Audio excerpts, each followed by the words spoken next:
Thank you, Mr. Chairman. I thank the panelists for being here today. Mr. Chairman, today's hearing is to discuss our oversight of crime issues in the nation's capital. Before I get to my questions, I'd like to address something that seems to be a repeated talking point of my Democrat colleagues now regarding gun violence, and gun violence being the #1 cause of death of children in America today. You'll hear that a lot. Let me correct both. There's no such thing as gun violence. There's only human violence. It's intellectually unsound to state otherwise. And the #1 cause of death for children in America remains abortion. CDC numbers, 620,327 legally induced abortions in America in 2020. In that same year, tragically, 4,357 children died from firearm accidental discharge, suicide, and homicides. And my heart goes out to those families. I lost my first daughter in 1990. I'm not sure how I survived, really, and over the course of my life, I've come to understand that part of me did not survive.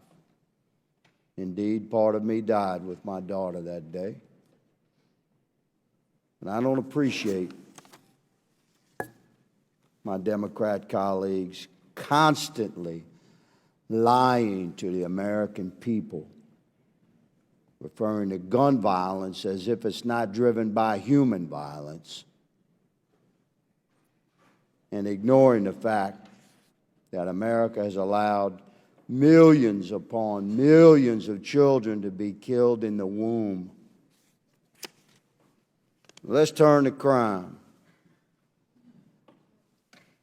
shall we? Oh, before I get to crime, D.C. statehood. Democrats had majority control up until a couple of months ago. The House, the Senate, and the White House. D.C. statehood does indeed have constitutional barriers. To overcome that, you want to create the 51st state, knock yourself out. You had majority control. It didn't happen because there are indeed significant constitutional barriers. That's a hearing for another day. We've had many. Let's turn to crime, shall we? Mr. Pemberton, thank you for your service, my thin blue line brother.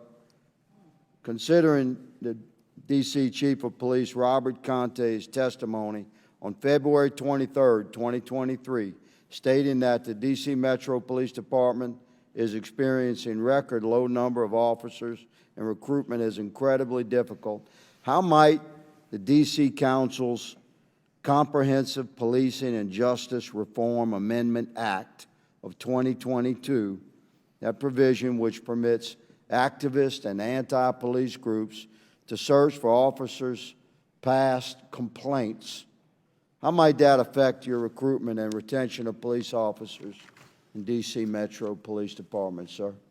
Yeah, well, thank you. So, first of all, the bill has 26 subtitles in it, and all of them are completely detrimental to keeping and retaining and hiring new candidates. You're asking specifically about Subtitle X. Subtitle X actually creates a disciplinary database in which every officer's disciplinary history would be posted publicly. It would be hosted by the Office of Police Complaints. So that America understands this is a complaint, not a conviction or a suspension, et cetera. We're talking about all complaints being accessible for public purview. That's how I understand it. Additionally, it also creates a carve-out to FOIA exemptions, which allows any citizen to FOIA an officer's personnel record. And the only requirements for redaction would be their address, date of birth, and social security number. We have concerns about undercover officers and officers, their other sensitive personal information that could end up in the hands. That would have quite a chilling effect on effective policing, may I say, as a former police officer.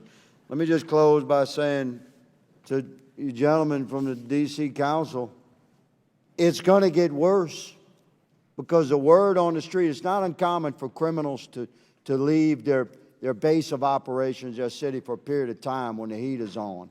And the word's on the street that D.C. is a good destination because prosecution is virtually zero and crime is rampant. It's what you've created here in this liberal stronghold. It's going to get worse. Mr. Chairman, I yield.